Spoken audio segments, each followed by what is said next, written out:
Hi, it's Harmony, and we're here for December 23rd on the last 10 days of the last 10 years of your amazing life, and looking forward to 2020, the year of new vision for you. So today, we want to talk about presents. It's December 23rd, after all, and most people are, whether it has to do with Hanukkah or whether people are getting ready for Chinese New Year's or whether you're celebrating Christmas or whatever, this whole holiday season, people are usually thinking about some kinds of presents that they're going to give. And frankly, it's super stressful. People today can just go to Amazon, click a button, have it delivered for free. There's so few things that people need. We live in an over-consuming society. We have tons of stuff that we'll never use. And so unless someone's very special to you and they have a very special dream that you're trying to fulfill, honestly, presents. But I'd like to talk to you about a different kind of presents. The presents you offer yourself and others. And that is simply, and I'm no whiz, I mean, this has been done many times by others, from presents, Presents, to presence, you being present for yourself and being present for others. In today's video, I want to challenge you in a motivational way to become present for yourself in 2020. If you want to see things differently, if you want to experience life differently, it's going to require that you begin to take change. Nothing will change unless you change something, right?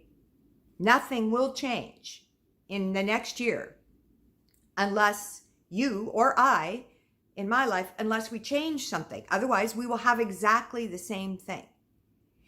And I think one of the reasons that we remain stuck in places that we are is because of this lack of presence. And interestingly enough, as stressful as buying presents is for everybody else, I think people find it very difficult to be present for themselves and other people also. Because although it's stressful to take your credit card or your cash out and pay at the till for what you want, it's also stressful to allow other people to see you and know you.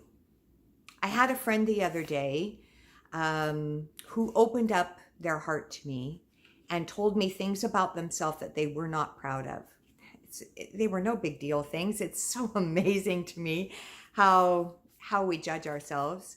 But they were sharing with me things that they weren't proud of.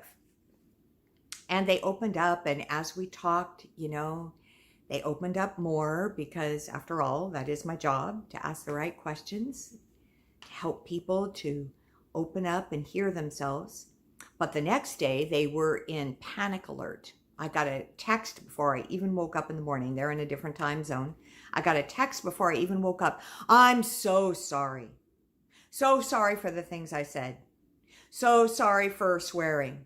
So sorry for the way I described people. I'm so sorry. I should never have done that. What a vomit, blah, blah, blah. And I thought to myself, now you see, that's exactly it. It's buyer's remorse of presence. Once we are vulnerable and open, then we have buyer's remorse. We wish that we hadn't been present because now we feel like we were the person standing at the bus stop who was naked and the bus door opened and the driver saw you, and then you came to the realization, oh no, I left the house without my clothes on. It's that horrible feeling that I can't take back what I've said to you about myself.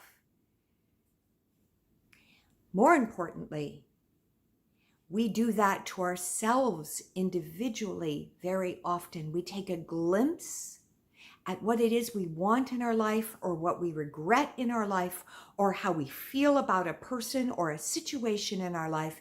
And then we have this regret and we pull it all back. And sometimes by becoming vulnerable, the situation gets worse, because when we zip it up even tighter. It's like paying a price. Don't ever do that again.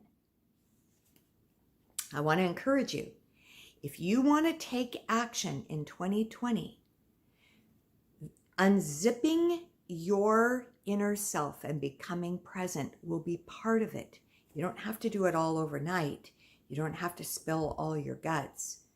But you do have to be willing to look and to share more than you ever have in your life. Whether it's just with you only, whether it's with a loved one or a friend, or whether you find a mentor or a confidant or a coach or a teacher and you do it with them, or a counselor, whoever. But somewhere along the line, a transparency of presence has to happen for you to make progress. Do you remember yesterday when we talked about the mirror, that the people around you mirror you to yourself? That was a little window into presence.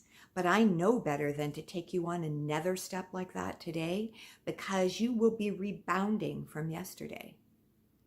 These things have to happen in a way that your psyche will allow. And so today I'd like you to rest with that and give yourself a present of your presence. And you might want to give someone you love a gift of your presence. Who cares what's under the tree? Oh, please, who cares? The shopping malls are full of people who are so stressed to do something that is obligatory. There's nothing obligatory about the season that we're supposed to be celebrating: love, celebration, and the gift of love given to you from whoever when you didn't deserve it. I have so many people in my life who love me, and well, I do deserve it because they decided I deserved it. But, you know, we don't earn it. They give it. And so if you want to express your best gift to yourself and to others, give yourself to you. I'll see you tomorrow for the last 10 days of the last 10 years of your life, getting ready for 2020 and your new vision. Please do me a favor and subscribe or like or share. It would be such a blessing to me if I help you. I'd like to ask you to help me back by letting more people know about this 10-day series. Thank you so very much. I'll see you next time. I appreciate the honor of being in your life.